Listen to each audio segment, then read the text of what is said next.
It was a little area that incorporated in 1990. He's been described by some as Mr. Thompson Station.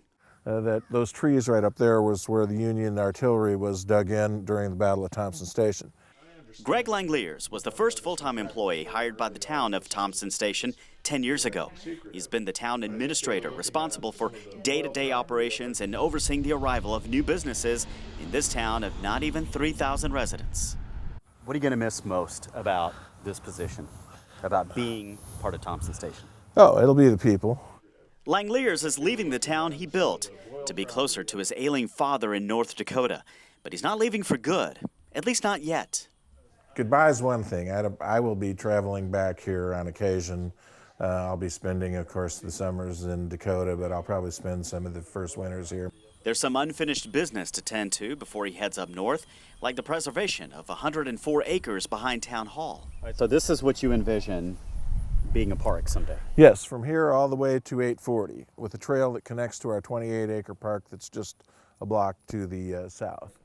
It's a project he started and wants to see it through. A $600,000 enhancement grant given to the town used for a greenway with walking trails and parks. But I don't think right now the vision is for anything real active like ball fields and those kinds of things. It's more of a, hey, just notice it's green, it's open, it's this block in the center of the town. Another big project under Langeliers' watch has been the arrival of Mars Pet Care. The company picked Thompson Station to be the site of its global headquarters and broke ground in 2012. The nearly $90 million facility will be located right off 840 and Columbia Highway. It's expected to be finished early next year and will employ about 150 people. Now, Greg Langeliers played a major role in bringing the world's largest pet care company here. All it took was some no-nonsense Southern charm.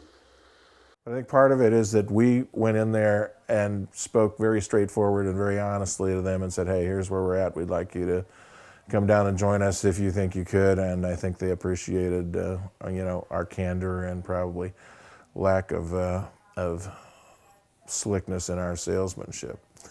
Langeliers says the town is like a blank canvas and says having 840 going right through it is a real incentive for more commercial growth in the future.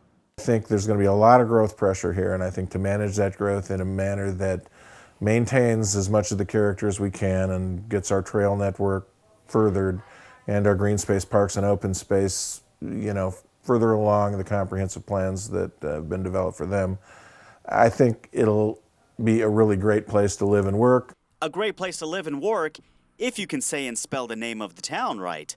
Langeliers says he can't tell you how many times he's heard people say it wrong. One of the odd things is that, at least I was told, that you're not supposed to have an apostrophe in any municipal name in the state of Tennessee. However, our charter has an apostrophe in it, and so somewhere there was a little bit mix up there, but it is Thompson's Station.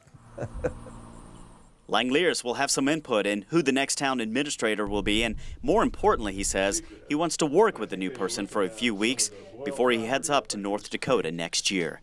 In Thompson Station, Nick Perangipe, Williamson Source.